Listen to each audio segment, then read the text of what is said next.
안녕하세요. 특별 생방송으로 진행되고 있는 8.15 이후 핵심 유망주 진행의 심군입니다. 자, 지금 시간부터는 하반기 우리가 또 어떤 전략을 세워야 되고 어떤 업종, 어떤 종목에 관심을 좀 가져야 될지 부분에 대해서 좀 이야기를 할 테니까요. 끝까지 함께해 주시길 부탁드리도록 하겠습니다. 자, 이 시간 한국경제TV 최고의 파트너들 두 분 함께하도록 하겠습니다. 김병전, 신현식 대표와 함께하도록 하겠습니다. 안녕하세요. 네, 반갑습니다. 자, 일단 현재 시장 함부로 고점을 논하지 말라라는 형식으로 상승 흐름이 좀 이어졌습니다. 그렇지만 뭐 지난주 금요일 아무래도 연휴를 앞두고 좀 쉬어가는 모습들이 좀 보여졌는데요.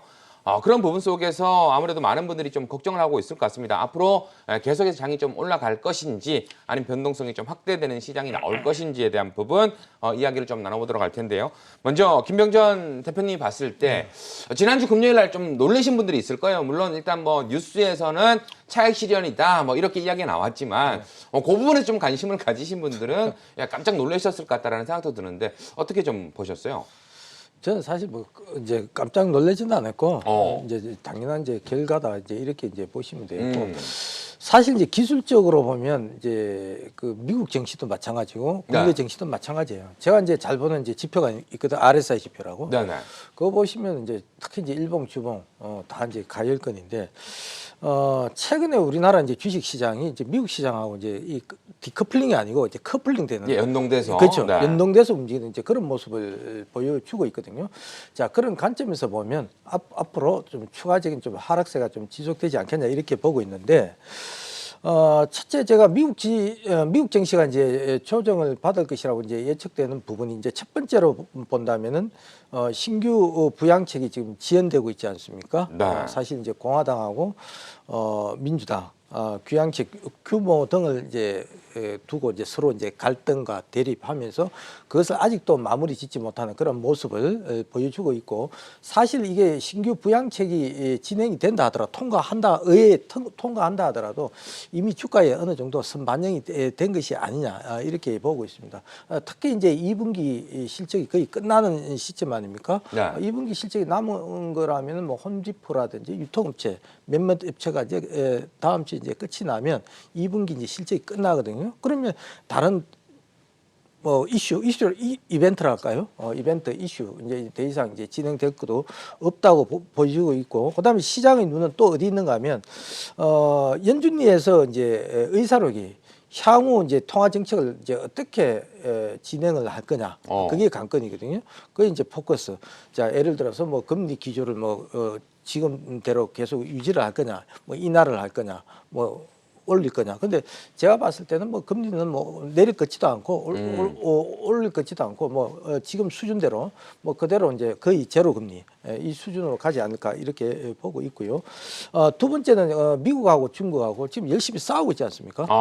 그 미국과 중국 이 갈등과 관련해서 이것도 쉽게 수그러질 것 같지 않습니다. 이런 내용이 나올 때마다 주가는 뭐 조금씩 다단계적으로 조금씩 이제 하락 조정, 뭐 큰 폭의 조정이라기보다는 다단계식으로 뭐 조금의 어떤 조정, 하락 조정이 나오지 않을까 이렇게 보고 있습니다.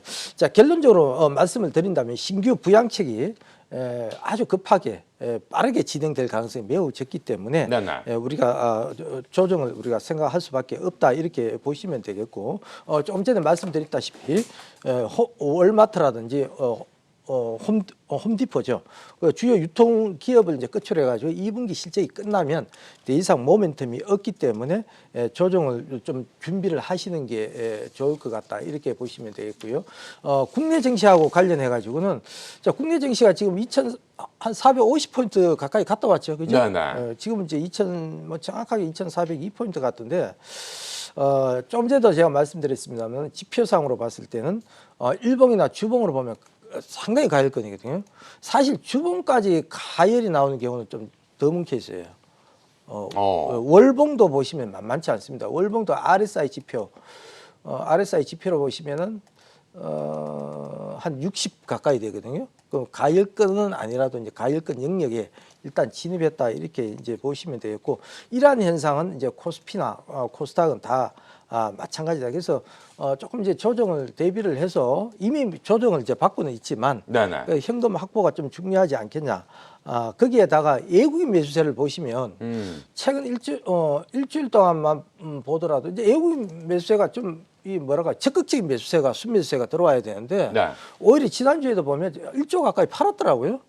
이제 그런 점도 있고 뭐 기간도 기간 매수세도 마찬가지죠. 좀 상당히 좀 약한 부분도 있고 또 마지막으로 환율 부분을 보더라도 환율 부분이 1180원대가 강력한 지지선으로 보여집니다. 그래서 1180원대 밑으로 내려가야 환차익 관계로 이제 외국인들 매수세가 좀 적극적으로 들어올 텐데 제가 봤을 땐 1180 밑으로 깨지기 힘들 것 같아요.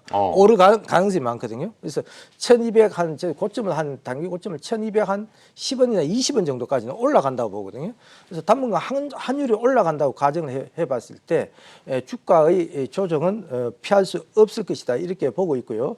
결론적으로 말씀드린다면 굳이 우리가 종목을 한다면은 하반기에도 계속 그러니까 3분기, 4분기에도 실적이 계속 좋아질 수 있는 종목을 본다든지 아니면 여전히 지나치게 낙폭이 가대한 종목 그런 위주로 이제 보는 것이 좋지 않겠냐 저는 그렇게 보고 있습니다.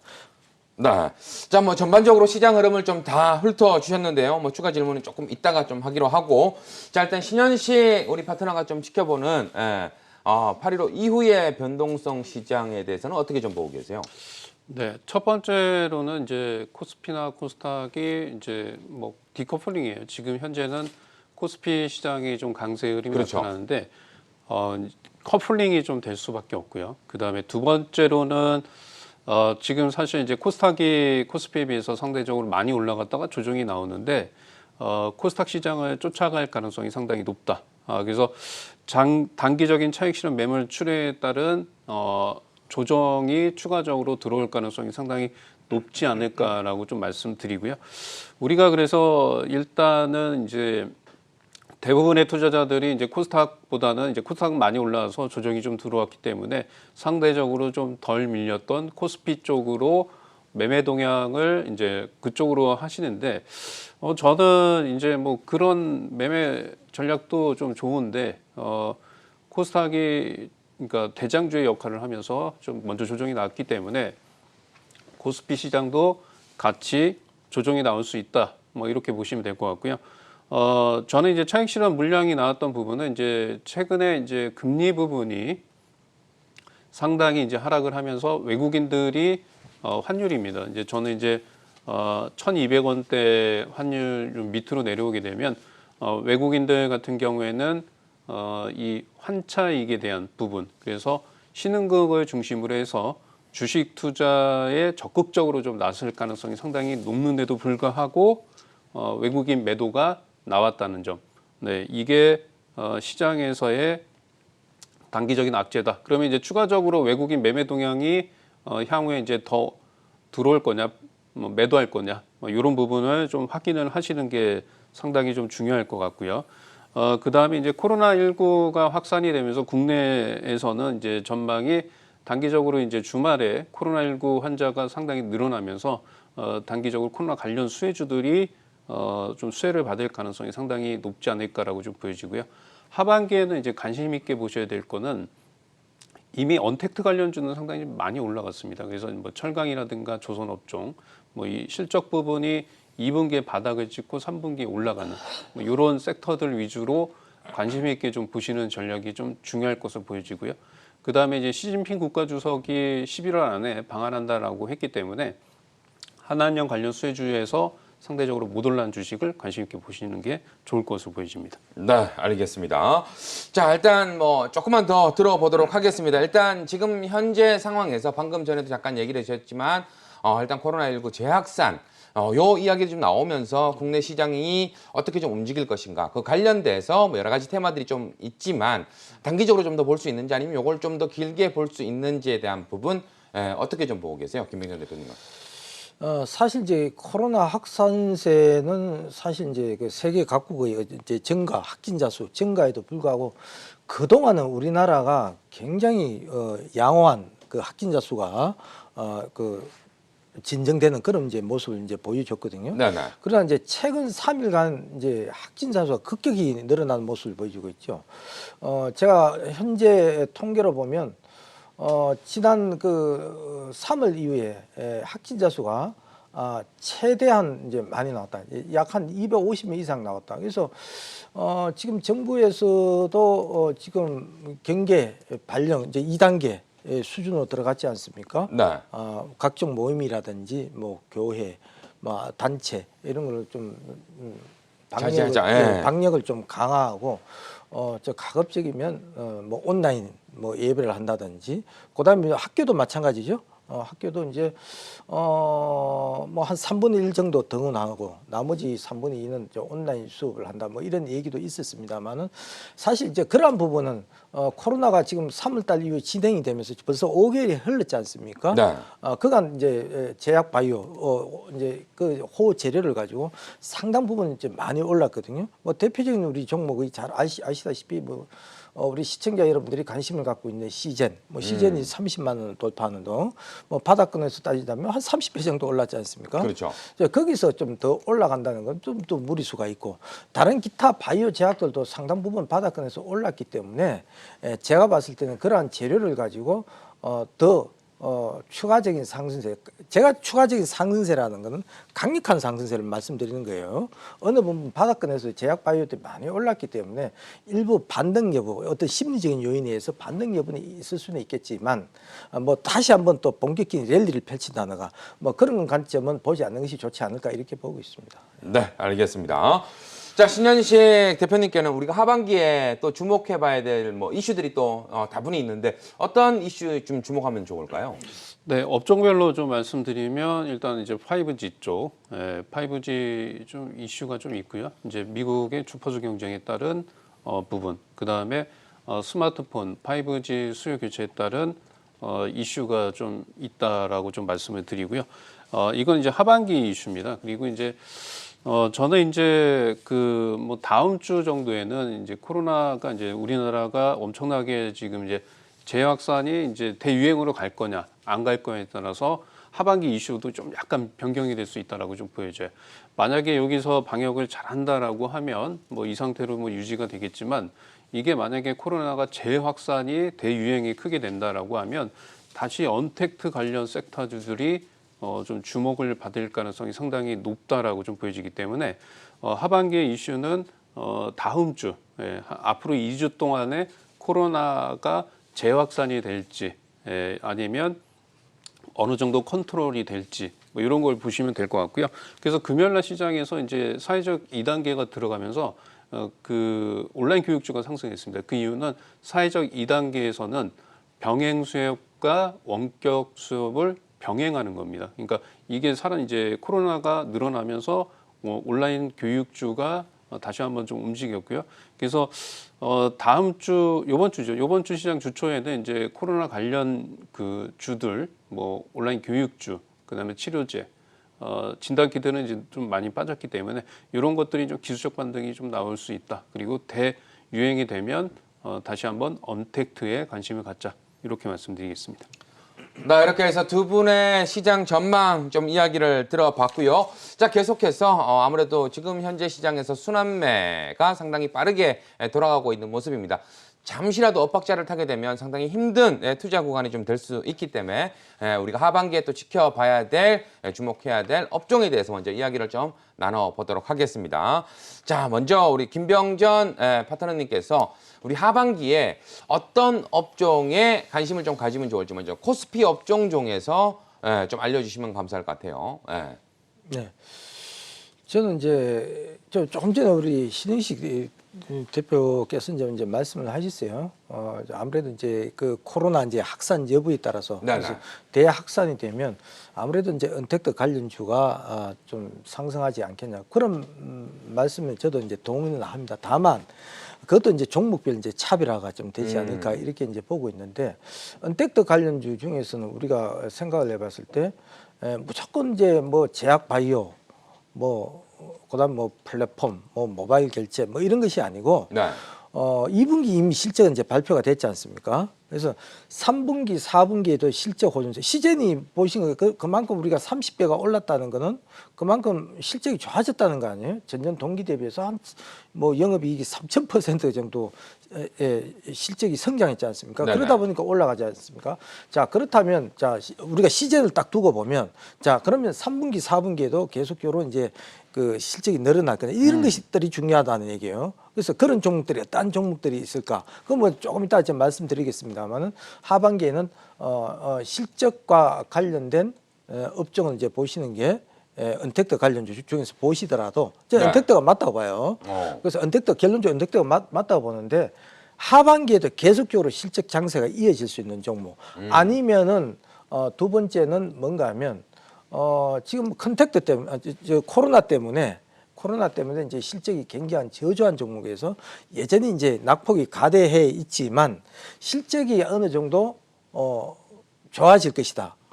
그런 종목. 그래서 두 가지 이렇게 제가 섹터로 나눠봤거든요. 네네. 그래서 두 가지 중에서 잘 골라서 생각을 해보시면 아마 좋은 수익률을 하반기에는 거둘 수 있지 않을까 이렇게 보고 있습니다. 어떤 섹터들 가지고 오셨습니까? 자 일단 그 부분을 예. 저희가 또 준비를 했으니까 화면으로 함께 확인해 보도록 하겠습니다. 자, 김병전 대표가 코스피에서 유망 업종 두 업종을 골라 오셨는데요. 모바일 결제와 철강 이렇게 가지고 오셨네요. 그래서 방금 전에 이제 모바일 결제에 대해서 간단하게 좀 코멘트를 해주신 것 같은데 좀 더 자세하게 살펴주시면 감사하겠습니다. 아직도 유망 업종에 대해서 이제 계속 말씀드려야 되는 거예요. 네. 그래서 이제 모바일 업종은 이제 아시다시피 우리가 코로나가 이제 계속 이제 확산되다 보니까 저 역시도 마찬가지거든요. 가급적이면 이제 외출을 이제 자제하는 그런 겁니다. 우리 심 대표도 아마 주로 이제 직콕이죠. 네, 그죠? 직콕적이죠. 그래서 이제 직콕적이 계속 늘어나고 그것뿐만 아니고 그렇다 보니까 집에서 활동하는 시간들이 많거든요. 네. 어제 제가 뉴스를 우리가 TV 뉴스를 딱 보니까 이제 보니까 주부님들도 나오셔가지고 아무래도 이제 코로나 때문에 이제 밖으로 자꾸 이제 장 보기도 힘들고 뭐 그렇다 보니까 집에서 모바일로 이제 상품을 시키는 경우 수가 많다고 그러더라고요. 뭐 요즘 다 잘 돼 있잖아요. 그렇죠. 그죠? 휴대폰 하나만 딱 있으면 뭐 아시다시피 뭐 네이버 페이도 있고 뭐 카카오 페이도 있고 이렇게 해서 뭐 딱딱 원하는 상품만 누르면은 바로 집으로 이제 1~2일 만에 뭐 하루 내지 뭐 이틀 만에 배달이 되지 않습니까? 그래서 모바일 결제 관련해서 이 코로나의 확산 속도가 더디게 된다 하더라도 혹은 코로나가 없어진다고 하더라도 네. 그런 생활은 앞으로 계속 되어질기 때문에 앞으로 성장세는 계속 빠르게 움직이지 않겠냐. 그래서 모바일 결제 업종은 계속적으로 봐야 된다. 여기 뭐 화면에도 나오고 있습니다만은 뭐 카카오라든지 네이버라든지 KG 이니시스, 뭐 나이스 평가 정보 이런 것들도 조금은 지금은 좀 조정을 받고 있습니다. NH 한국 사이버 결제, 그다음에 한국정보통신 이런 종목 위주로 좀 관심을 가져봐야 되지 않을까 이렇게 보고 있습니다. 그다음에 이제 철강 업종, 네. 철강 업종은 제가 이제 어떤 관점에서 들고 나왔는가 하면 우리가 철강 쪽이 수요가 많이 그 용도가 큰 곳이 대개 보면 자동차 업종이라든지 조선업종이라든가. 조선업종 네. 칠판이 많이 들어가지 않습니까? 그렇죠. 그래서 뭐 조선업종은 뭐 그렇다 치더라도 우리 이제 사실은 조선업종은 우리 사실 업황하고 좀 맞지가 않습니다. 업황하고 시행하고 물론 지난번에 카타르에서 27조강 수주를 했습니다만 그건 저는 일시적인 현상이다 이렇게 보고 있고요. 그 조선업종 같은 경우는 사실 어떻게 보면 노동 집약적인 산업이거든요. 3D 업종이라 그래가지고 우리하고는 좀 상당히 맞지 않는 부분이 있고 자동차를 제가 이제 주로 이제 들고 나왔는데 자동차는 이제 비록 이제 실적이 좋지는 않습니다만은 이제 하반기로 갈수록 공장 가동률이죠.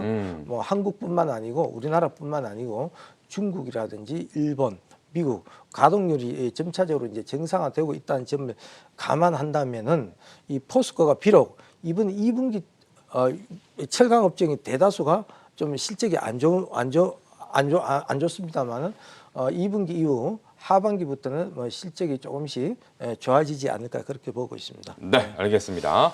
자, 계속해서 신현식 대표가 골라오신 하반기 주목해야 될 코스피 내 업종, 두 업종 화면으로 함께 만나보겠습니다. 자, 유통과 조선 이렇게 좀 들고 오셨네요. 자, 한 업종씩 소개 좀 부탁드리겠습니다. 네, 둘 다 이제 코로나가 확산이 되면 이제 피해를 보는 업종이다라고 좀 말씀드리는데 그 뒤 이제 갖고 나온 이유는 이제 단기적으로 봤을 적에는 우리나라 시장이 코로나가 이제 대유행에 기로에 서 있습니다. 근데 중장기적으로 봤을 적에는 코로나가 계속 지속이 될 거냐, 뭐 이런 부분을 먼저 보셔야 돼요. 코로나19 백신이 하반기에 되면 이제 거의 나올 것으로 보입니다. 뭐 모더나, 아스트라제네카, 화이자 대규모 임상을 하고 있고요. 그다음에 중국에도 시노팜이 임상 3상을 진행을 할 예정이고요. 그리고 이제 우리나라에서도 내년 초가 되면 코로나 백신이 나와줄 가능성이 상당히 높습니다. 그러면 지금 당장에는 코로나의 대유행에 따라서 실적 부분이 안 좋아질 수 있지만 하반기 빠르면 이제 올 말에는 코로나 백신이 나와줄 가능성이 상당히 높고 우리나라도 내년 상반기에는 나와줄 가능성이 높습니다.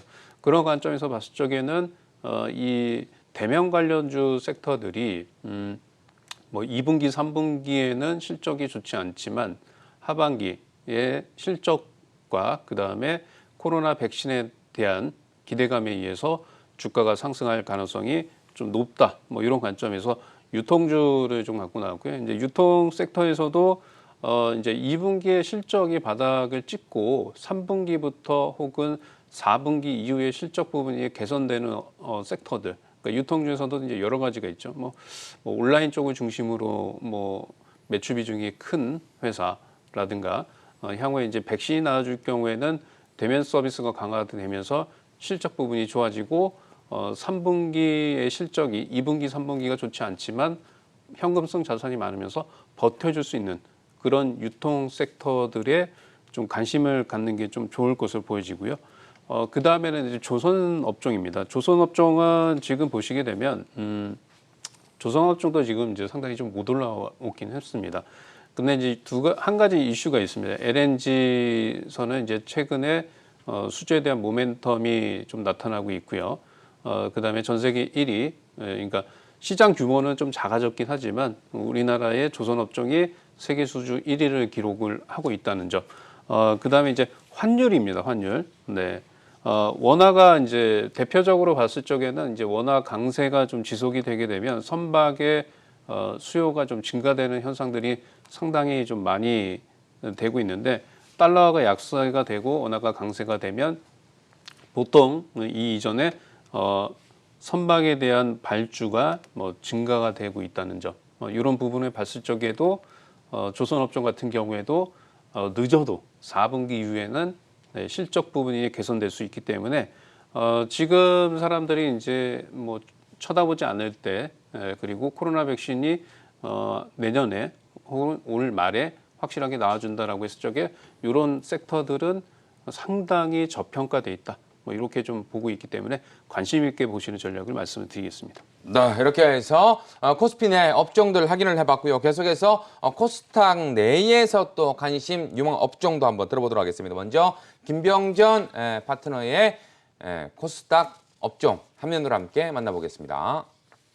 화장품과 건자재 이렇게 두 개의 유망 업종을 들고 오셨는데요.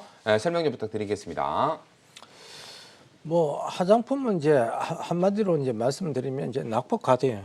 사실은 이제 그동안 이제 최근 몇 년 동안 이제 화장품 업종이 이제 움직이지 못한 이유를 이제 굳이 이제 들어본다면 그동안 이제 한류 열풍으로 인해 가지고 우리 중국 내에서 이제 화장품의 어떤 포션 이치가 상당히 높았습니다.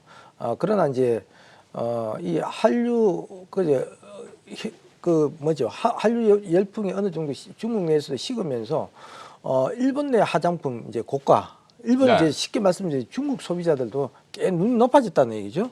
그래서 일본 화장품의 어떤 수요가 고가 화장품 수요가 점차적으로 증가하면서 우리나라 화장품의 우리가 쓸 자리가 많이 적어졌다 이렇게 이제 보시면 되겠습니다. 그래서 그동안 한 2, 3년간 상당히 이제 부진했습니다만은 이 역시도 마찬가지죠. 너무 지나치게 좀 낙폭이 가대한 것이 아니냐 이런 관점에서 지금 바닥권에서 서서히 이제 탈피하는 그런 모습을 보여주고 있고 두 번째는 이제 그 시진핑 방한설이죠. 올 이제 11월이 될지 뭐 12월이 될지 모르겠습니다만은 한 11월로 지금 예상을 하고 있거든요. 그래서 시진핑 방한설과 더불어 해서 이제 화장품 업종 실적이 좋아지지 않겠냐 그런 기대감으로 올라가고 있습니다. 물론 일부 화장품 업종들은 실적이 좋은 종목들도 있죠. 우리가 대형 화장품 업종들은 예상외로 이제 실적이 선방을 하고 있고요. 그다음에 두 번째는 제가 이제 그 건자재 업종을 이제 들고 나왔거든요. 건자재 업종을 이제 들고 나오는데 그 건자재 업종을 들고 나온 이유가 뭔가 하면 뭐 첫 번째는 지금 정부 정책의 어떤 그 정책주 방향이 뭔가 하면 SOC 중에서는 이제 도심 재생이거든요. 도심 재생. 그다음에 이제 뭐 서울시도 마찬가지고, 그다음에 이제 우리 중앙정부도 마찬가지 이제 도심 재생에 대한 관심을 굉장히 많이 가지고 있고, 새로 아파트를 짓고 뭐 뭉개고 이런 것보다는 현 주택을 이제 보완하고 재생하는 뭐 그런 관점에서 본다면 우리가 이제 건자재 업종을 또 관심을 갖고 봐야 되고, 또 두 번째는 뭔가 하면 재건축과 관련해서 이제 용적률 완화거든요. 그렇게 된다면 우리가 집을 뭐 예를 들어서 뭐 우리가 이제 그동안 이제 고도 제한도 있었습니다만은 고도 제한도 어느 정도 완화되고 이렇게 된다면은 역시 이제 수요 이 하청의 주력품인 후드의 어떤 수요 자체도 일단 상당 부분 증가하지 않겠냐 그런 관점에서 제가 들고 나왔습니다. 네. 자, 계속해서 우리 신현식 파트너가 골라온 코스닥 내 두 업종도 화면으로 함께 만나보겠습니다. 시스템 반도체와 줄기세포 이렇게 들고 오셨는데요. 한 업종씩 이야기를 조금 들어보도록 하겠습니다. 네, 시스템 반도체 쪽은 이제 다 알다시피 우리가 이제 메모리와 그 비메모리입니다. 이 비메모리에 시스템 반도체가 포함이 되고요. 이제 이 시장 규모 같은 경우에는 이제 메모리 반도체보다 비메모리 쪽이 3배가 큽니다. 그래서 삼성전자가 133조를 2030년까지 투자를 해서 시스템 반도체 1위를 달성하겠다라고 좀 얘기를 하고 있죠. 그래서 향후에는 이제 5G라든가 AI, 인공지능, 자율주행 요거에 따라서 시스템 반도체 수요가 상당 부분 늘어날 수 있다라고 좀 보여지고요. 그 다음에 이제 시스템 반도체 쪽에서는 이제 뭐 위탁과 뭐 팹리스, 그 다음에 이제 설계하는 뭐 회사와 위탁 생산하는 회사가 있는데 삼성전자는 이제 전 세계적으로 위탁 및 생산, 설계 요거를 할 수 있는 뭐 몇 안 되는 기업이다라고 좀 말씀을 드리고요. 성장성 자체는 이제 상당히 이제 시스템 반도체 쪽은 커질 것으로 좀 보여지기 때문에 시스템 반도체 쪽에서 상당히 좀 못 올라왔던 주식들을 좀 관심 있게 좀 갖는 전략이 좀 중요할 것으로 좀 보여지고요. 자, 그 다음에 이제 업종은 이제 줄기세포 관련 업종입니다. 이 업종은 이제 여러분들 바이오나 줄기세포 이런 업종들은 이제 실적이 좋지는 않습니다. 미래의 성장 먹거리를 보고 투자를 하시는 건데, 제가 이제 줄기세포 관련 섹터들은 이제 왜 뭐 관심 있게 보셔야 되냐면, 우리가 이제 첨생법이 2019년도에 이제 법이 제정이 됐고요. 그 다음에 2020년 8월 28일 첨생법이 시행을 앞두고 있습니다. 이 첨생법 시행에 따라서 이 뭐 줄기세포 관련 섹터주들이 시장에서 수혜를 받을 것으로 좀 보여지고요. 이 줄기세포 관련 시장 규모는 2018년도 기준에서 우리나라 돈으로 약 한 178조 원 정도의 큰 시장이다라고 좀 보여지고요. 줄기세포 같은 경우에는 임상이 이제 어느 정도 성공을 해야 실적 부분이 개선이 될 수 있는데, 정책에 대한 2020년 8월 28일 첨생법 시행에 따른 단기적인 기대감이 좀 있다라고 좀 말씀드리겠습니다. 네, 이제 여러분들이 정말 궁금해하실 종목에 대해서 보따리를 한번 풀어보도록 하겠습니다. 먼저 김병전 파트너가 골라온 코스피 내 유망 종목 화면으로 확인하시죠. 두 종목입니다. 카카오와 포스코. 뭐 아까 전에 이야기를 해주신 안에 또 연결된 내용인데요. 종목별로 간단하게 소개 좀 부탁드리겠습니다. 예, 간단하게 이야기하겠습니다. 네. 예, 카카오는 이제 아시다시피 이제 그 실적이 굉장히 좋아요. 이번에 이제 2분기 실적이 이제 사상 최대의 실적이 나왔거든요. 매출이 약 한 9,500억 정도 나왔고요. 영업이익이 978억. 그래서 작년 전년 동기 대비해서 30%, 141% 이제 증가를 했습니다. 이제 부문별로 보면은 증가 부분이 큰 쪽이 이제 톡비즈라든지 유료 컨텐츠 이런 이제 핵심 사업들의 어떤 영업이익률이 영업이익이 굉장히 좋아졌고요. 또 그뿐만 아니고 뭐 카카오페이라든지 그다음에 정권 뭐 이런 쪽도 상당 부분 이제 성장을 했습니다. 하반기에도 역시 뭐 굉장히 좋아지지 않을까 이렇게 이제 보고 있는데 특히 이제 톡비즈 부분의 매출액이 전년 대비해서 216% 정도 늘어난 2,145억 원, 내년 매출액은 역시 약 한 66% 정도 늘어나지 않을까 이렇게 보고 있습니다. 그래서 이런 톡비즈 부분이 향후에 그 카카오의 어떤 성장의 핵심 부분으로 자리 잡지 않을까 이렇게 보고 있고, 그 밖에 뭐 웹툰이라든지 웹소설이라든지 또 9월 달에 카카오 게임즈의 어떤 상장에 대한 또 기대감도 있죠. 그래서 여기 플랫폼이 상당히 좀 다양하거든요. 네. 플랫폼이 상당히 다양한 뿐만 아니라 이러한 이 플랫폼들이 언택트 관련해서 상당히 좀 수혜를 받고 있다는 점이 또 하나의 어떤 점수다. 이렇게 이제 보시면 되겠습니다. 제가 잠깐 이제 차트를 보고 좀 말씀을 좀 드리도록 하겠습니다. 자, 차트를 보면 사실상 상당히 좀 부담스러운 건 사실이에요. 다른 그 종목이나 업종에 비해서 상당히 조정이 상당 부분 적습니다. 그죠? 꾸준히 이제 추세적으로 이제 올라가는 거 아니겠습니까? 이렇게 보시면 이제 저점도 계속 올라가고 있는 모습이고요. 예. 그죠? 고점도 마찬가지죠. 저점과 고점이 올라가는 확인한 모습. 이러한 모습이 왜 이렇게 나타날까? 조정이 다른 업종이나 종목에 비해서 바로 이제 3분기, 4분기 쉽게 말씀드려서 우리 코로나와 관련 없이 계속적으로 성장할 수 있다. 그런 관점으로 보시면 되겠고, 네. 일봉상으로 보시면 지금 RSI 지표 이렇게 보시면은 역시 이제 아직은 여전히 이제 가열 구간이거든요. 일봉. 그도 주봉도 마찬가지, 주봉도 지금 가열 구간이에요. 그럼에도 불구하고 제가 이 종목을 갖고 오는 거는 그만큼 하반기 실적에 대한 자신감이다. 이렇게 볼 수 있겠고, 저는 목표가를 연말까지 한 50만 원 정도 보고 있습니다. 네, 50만 원 있고, 굳이 이제 손절가는 제시는 하지는 않겠습니다. 네. 자, 카카오 외에 포스코 또 이야기를 하셨는데 간단하게 포스코 살펴주시죠. 간단하게? 네. 예, 알겠습니다. 간단하게. 네, 포스코 뭐 아시다시피 이제 역시 이제 2분기 이제 사상 처음으로 이제 적자를 냈거든요.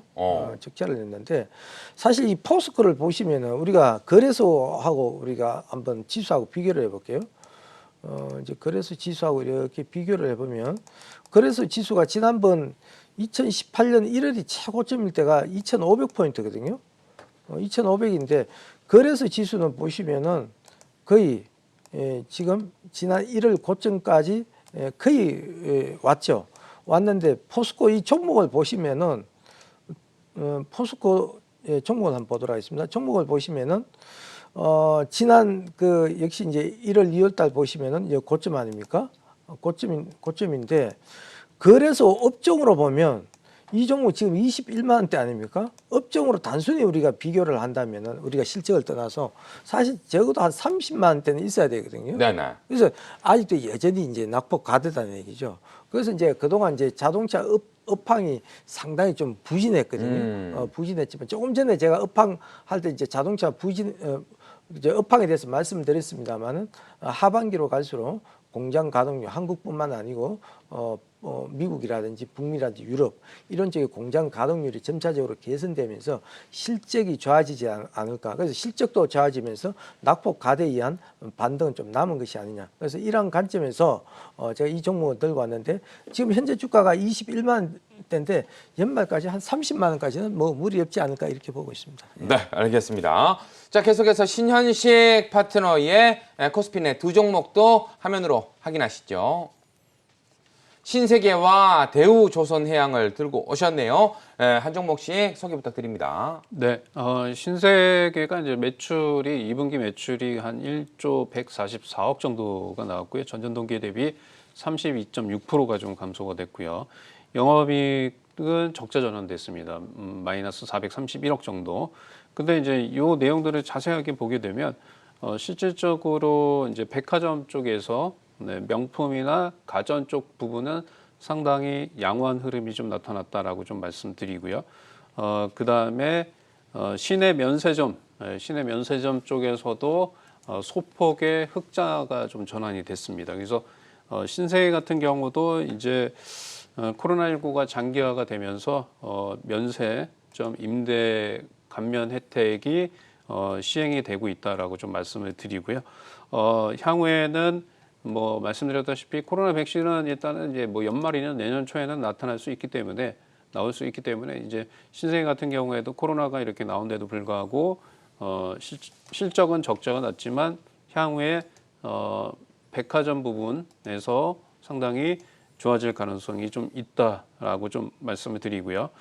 그 다음에 이제 면세점 쪽에서도 임대료가 상당 부분 떨어질 가능성이 상당히 높기 때문에 뭐 이 주식은 이제 중장기적으로 보셔야 돼요. 단기적으로 봤을 적에는 시장 대비해서 뭐 크게 좀 올라가지 못하기 때문에 자 차트 흐름을 좀 보면 주가는 일단은 이제 역별 추세에서 이제 20만 7천 원에서 23만 원까지 좀 올라왔습니다. 그래서 단기적으로는 좀 조정이 좀 나올 수 있기 때문에 이 주식 같은 경우에는 이제 자산 금액이 크시거나 그 다음에 이제 매매를 좀 안전하게 하실 분들은 21만 5천 원대 이때 좀 사시면 될 것 같고요.